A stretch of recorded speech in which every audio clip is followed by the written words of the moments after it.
Você, ela precisa ser feita com excelência. Ela precisa ser feita de uma melhor maneira possível, para que amanhã, quando as pessoas lembrarem de mim, de você, elas possam dizer: aquele irmão, ele cumpriu o propósito que Deus deu a ele nesta terra. E aí, aquela última pergunta: para onde eu vou? Que convicção você tem da eternidade? Se eu ou você, se nós partimos hoje, você tem certeza absoluta aonde você vai estar na eternidade? Esta é uma pergunta que eu ouço aí pessoal dizer: não, morreu. Uns dizem assim: morreu? Acabou. Acabou.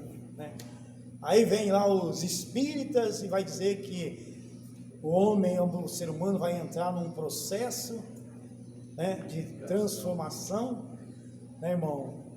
Purificação, até chegar no estado perfeito, para alcançar o paraíso. E aí vamos, se fôssemos entrar aqui os vários ensinos que tem nessa área aí. Mas o que a Bíblia diz? Hebreus 9:27. É isso? Ao homem está ordenado morrer uma só vez. E depois? Segue-se o juízo. Há uma eternidade para se viver. E eu já disse isso aqui, quero repetir esta manhã. A eternidade lá, eu escolho aqui. Depois que passou para o lado de lá, não tem como mais. Vou voltar. Não tem como voltar e decidir o que eu quero. Eu decido o que eu quero aqui. Aqui.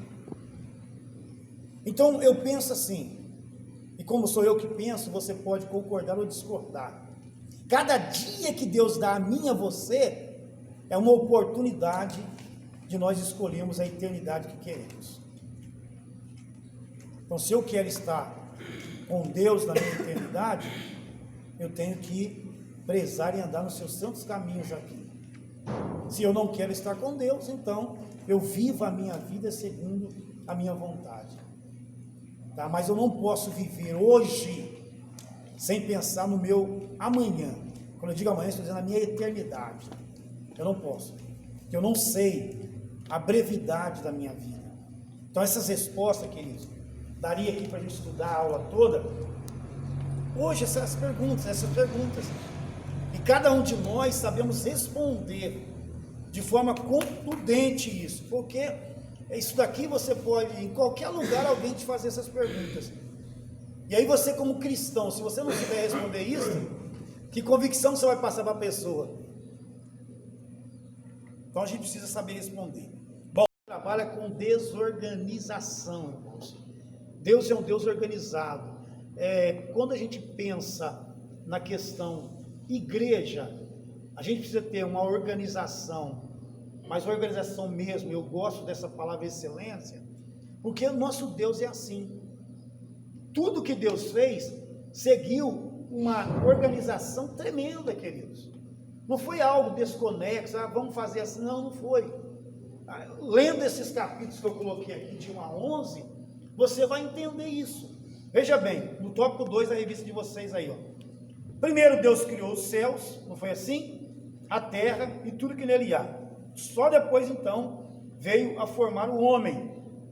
Em sua infinita sabedoria, o Criador preparou-nos um lugar perfeito e agradável. Veja bem, a criação dos céus e dos anjos. A primeira coisa que Deus criou foram os céus. Em seguida, os anjos. Depois de chamá-la à existência, o Senhor pôs a criar a terra e tudo quanto nela contém. Bom, Deus criou a tudo com inigualável sabedoria. Sabiamente o Pai, antes de formar o homem, criou a terra, a fim de colocá-lo num planeta sustentável. O Salmo 104, se você leu, vai tratar a respeito disso. A forma como Deus agiu em toda a sua obra é enaltecida pelo autor. Provérbios capítulo 8. A sabedoria divina está patente em toda a criação.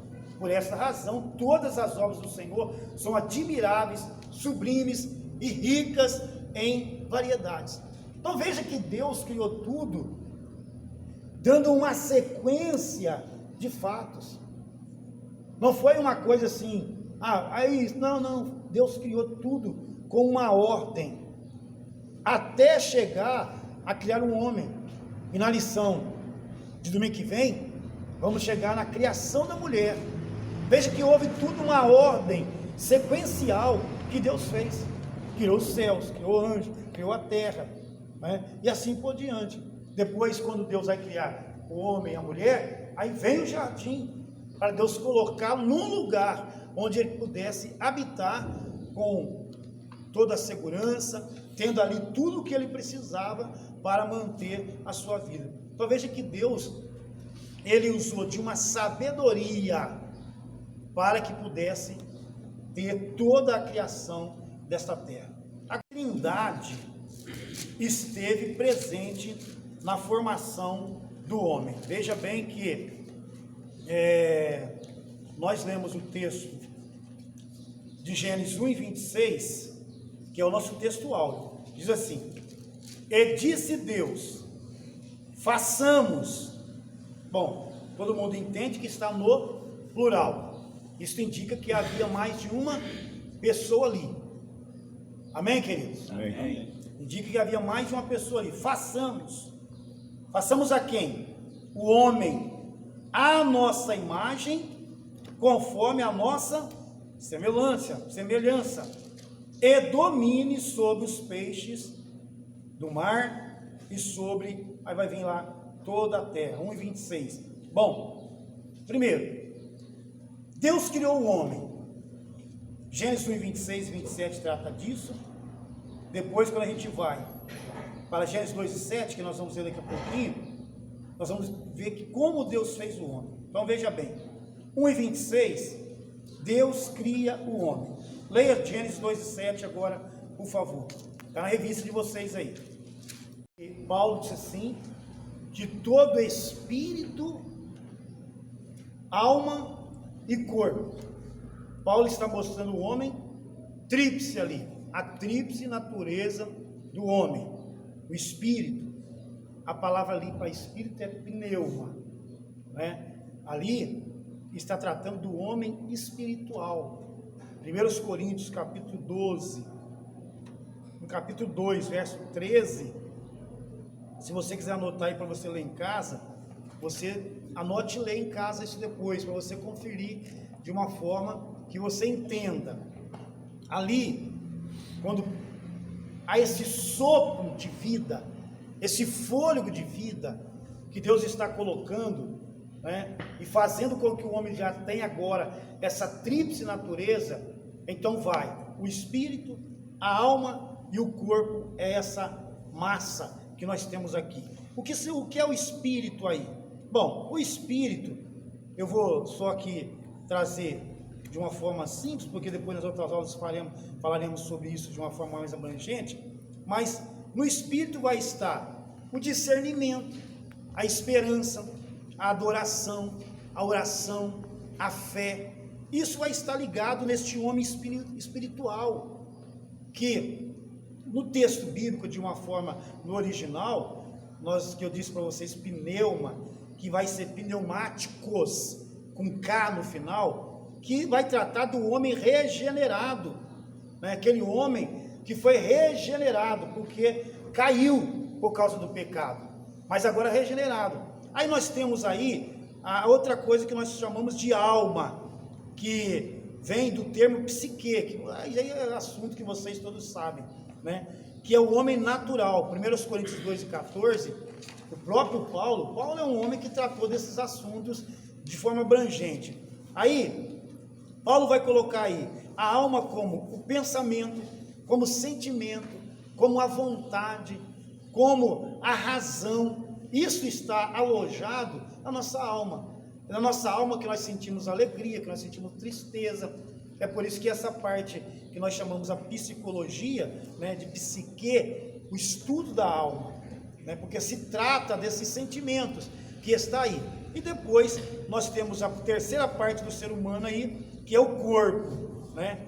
Que no texto bíblico a palavra soma, S-O-M-A, né? Ou somar, ou soma, como vocês queiram.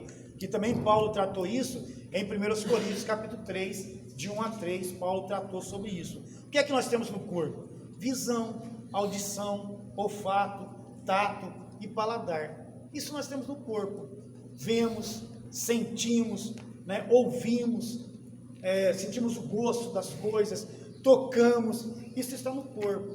Então, é esse funcionamento que eu tenho vamos colocar aqui, de estender os braços, o ir e volta, o andar, o se assentar, levantar, é um conjunto de coisas que está espírito, alma e corpo. Se sair espírito e alma do corpo, né, o que acontece com o corpo? Tem movimento? Nenhum mais. Né? É o homem morto. Morreu o homem, o que Eclesiastes diz? O espírito volta a Deus. E o corpo vai para onde? Para da terra. Porque não haverá mais isso. Certo? Então, entenda o que nós vamos estudar aqui.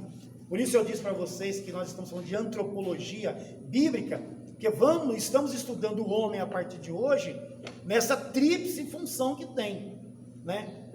Espírito, alma e corpo. E isso no tópico 2, precedida por um concílio da Santíssima Trindade.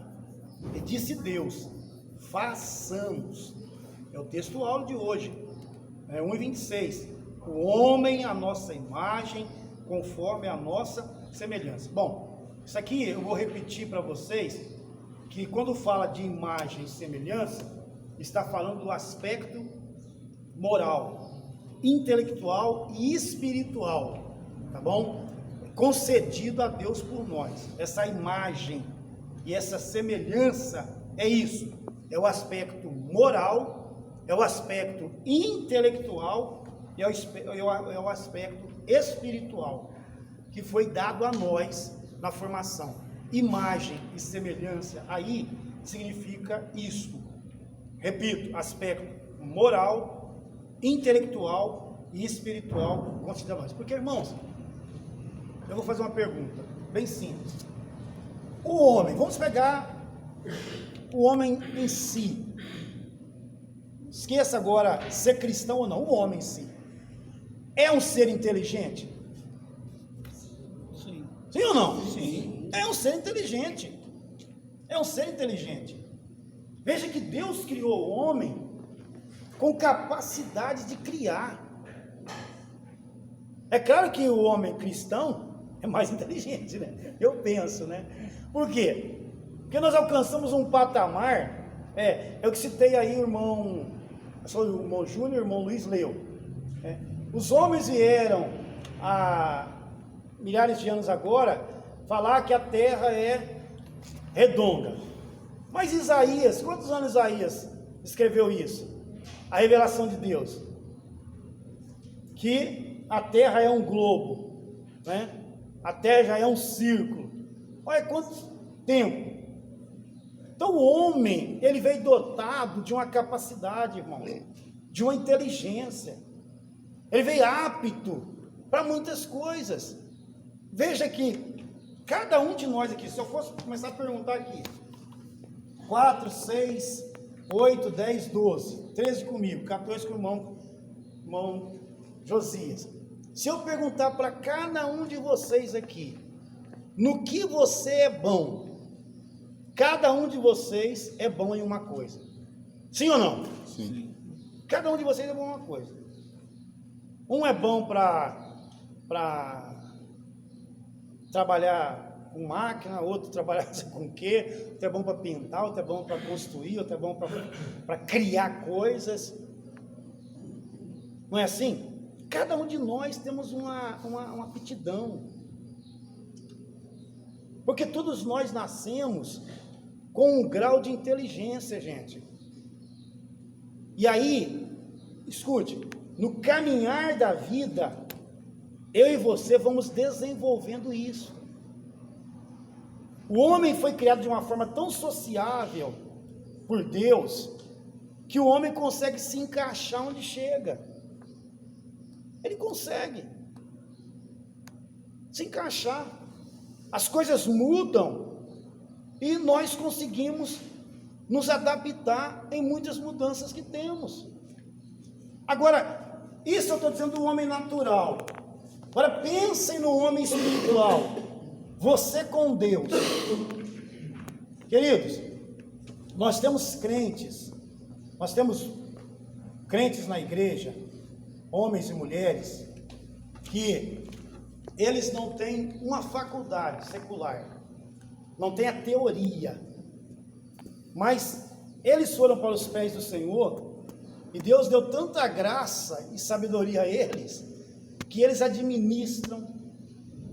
Eu tenho amigos que nunca entrou na faculdade, mas administram grandes empresas, têm posses, e nunca entrou na faculdade. Mas quando vieram para a graça, vieram para Cristo, foram buscar essa sabedoria no Senhor. E essa sabedoria, ela sobrepõe todo o conhecimento que nós podemos alcançar em outros lugares. Então veja que eu era menino, falava com o menino, andava com o menino, eu não tinha um entendimento do espiritual. Mas quando eu saí desta fase de menino, aí eu comecei a receber a sabedoria que vem do alto, e a entender esses mistérios que Deus tem para nós. Isso é o homem espiritual que nós estamos tratando aqui esta manhã. O homem natural tem inteligência, sim, mas o homem espiritual é dotado de uma sabedoria que provém da parte de Deus. Do ser humano, repito, foi uma decisão amorosa, livre e soberana de Deus, o Criador e mantenedor de todas as coisas. Deus cria Adão, o primeiro ser humano. Veja bem, o homem foi criado, melhor dizendo, de forma imediata. Vamos guardar isso agora, ó. O homem foi criado de forma imediata. Deus pegou o pó da terra, lá os irmãos leram aí o texto, Deus pegou o pó da terra, fez lá aquela estátua, imagem, como você queira, e soprou em suas narizes e deu o fôlego de vida. Foi de forma imediata. Isso derruba a teoria do evolucionismo, porque não foi evolutivo, não foi Deus criando em etapas o ser humano até chegar nisso que nós estamos. Não, a criação do ser humano foi de forma imediata e não evolutiva, como Darwin trouxe para nós, como a teoria dos evolucionistas trazem para nós. Não foi isso. O homem não veio se desenvolvendo no caminhar dos anos até chegar nesse estágio que estamos. Esqueçam isso, por favor. Isso é o ensino da escola. Por isso eu disse no começo e frisei bem isso, que o nosso ensino não é a antropologia secular. O nosso ensino aqui é a antropologia bíblica. E a antropologia bíblica nos mostra que Deus criou o homem de uma forma imediata. Gênesis 1:26, Gênesis 2, versículo 7, que você já leu aí, que nós já citamos aí. Então, pois 26, olha o que está dizendo aí. Ó,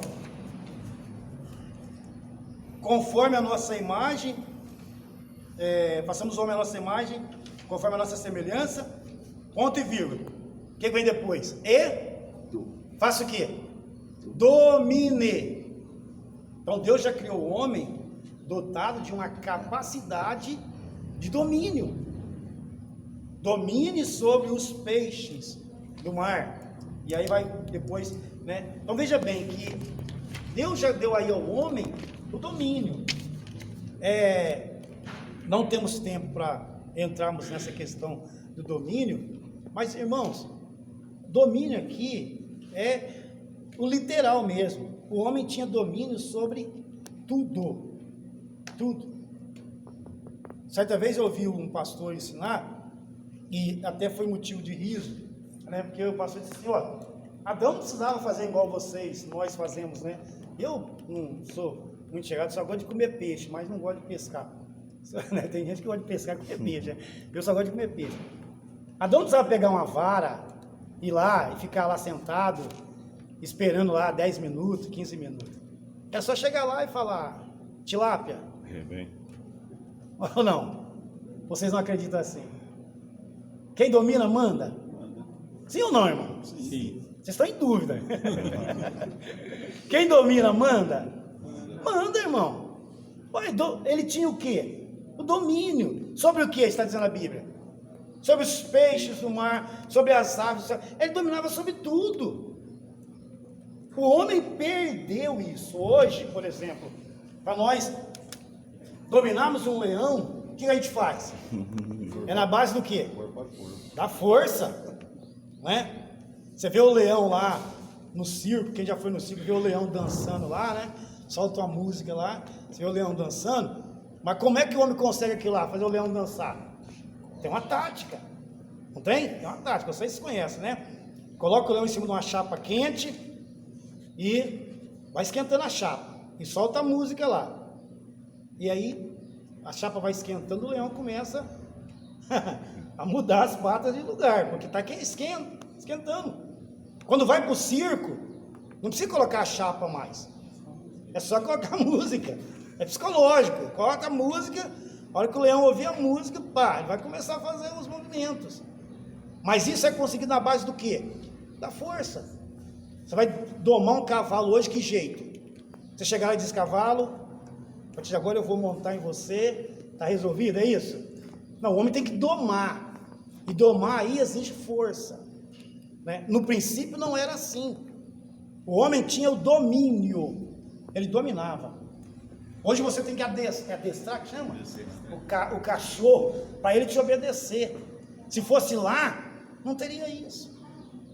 Porque o homem tinha domínio, que foi perdido devido ao pecado. Então, essa teoria da evolução, então, para nós não serve. O ser humano é resultado de um ato criativo de Deus, e não de um longo e fantasioso processo evolutivo.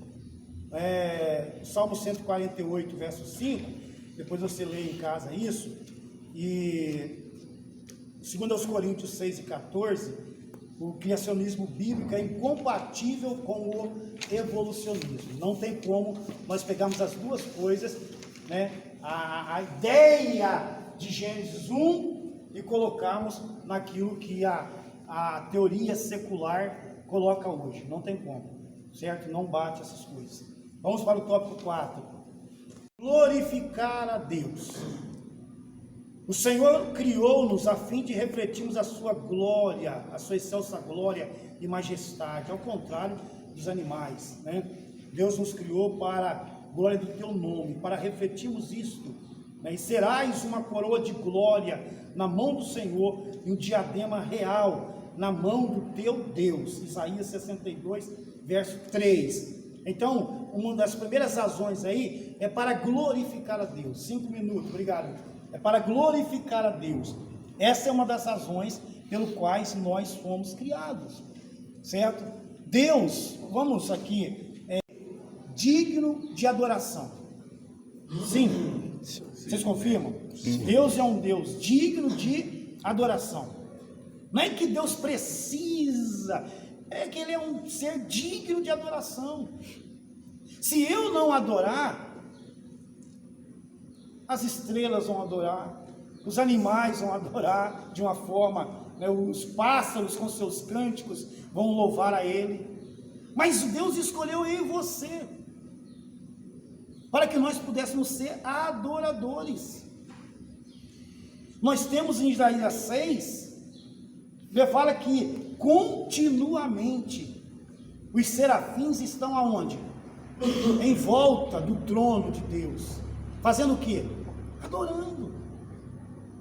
E Deus nos coloca num patamar de adoração. Veja se a igreja entendesse isso. Se o ser humano entendesse isso.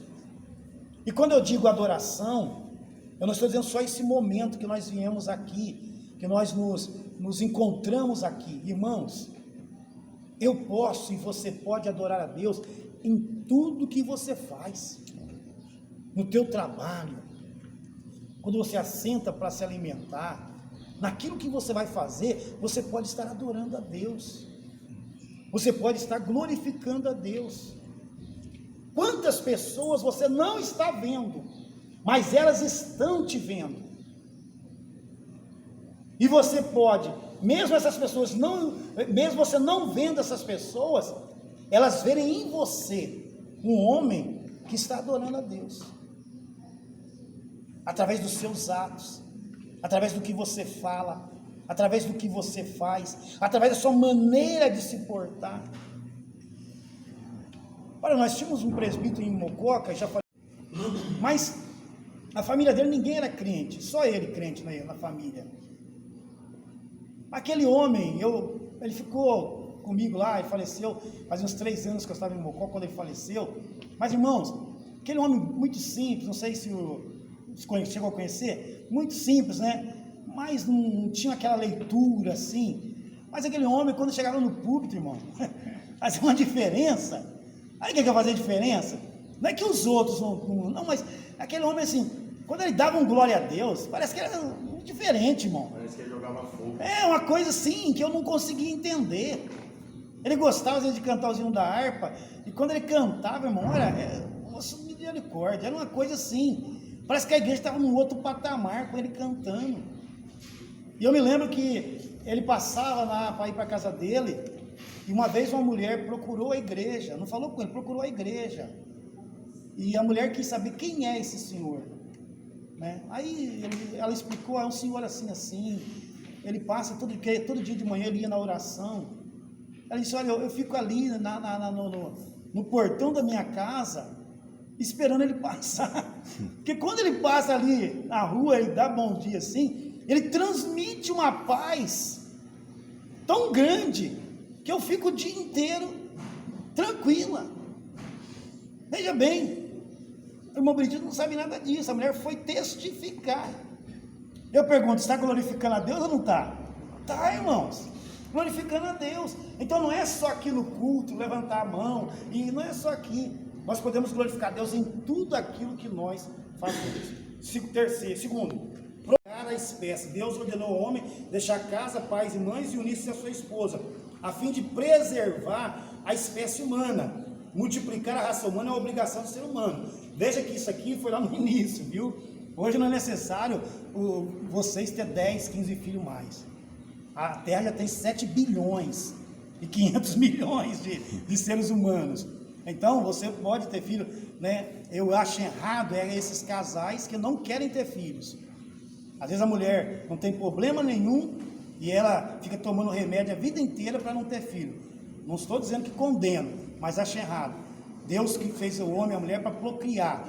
Você não precisa encher a terra sozinho, porque não precisa mais disso. Mas também não precisa ficar sem filho, tá bom? É bom ter, tá? Não precisa ter 200 mais, né? Antigamente, minha família tem 8. A avó da minha esposa teve 19. Não precisa mais ter isso, né, meu irmão? Não é necessário mais isso. Mas, né, agora também não precisa essas irmãs ficar, vou estragar meu corpo, não sei o que, eu não quero ter filho para não estragar meu corpo. Meu filho vai estragar de um jeito ou do outro. A idade vai chegar, começa a cair tudo. E não é assim? Vai caindo tudo, irmão. Vai ficando a cabeça branca, pelo amor de Deus. Eu vou ficando também, o irmão aqui já está novinho, cabeça branca, o Júnior já está indo também. O irmão já vai indo também. Já careca, não adianta. Todos nós vamos passar por isso. Então, vamos fazer aquilo que Deus mandou. Terceiro, eu termino aqui. Essa terra foi dada a nós para administrarmos. Tá bom? Muitas vezes nós somos contra a política, né? A política é a arte de governo. Todos vocês, irmão, todos vocês que estão aqui fazem política. Eu faço política e vocês fazem. Todo dia você está fazendo política.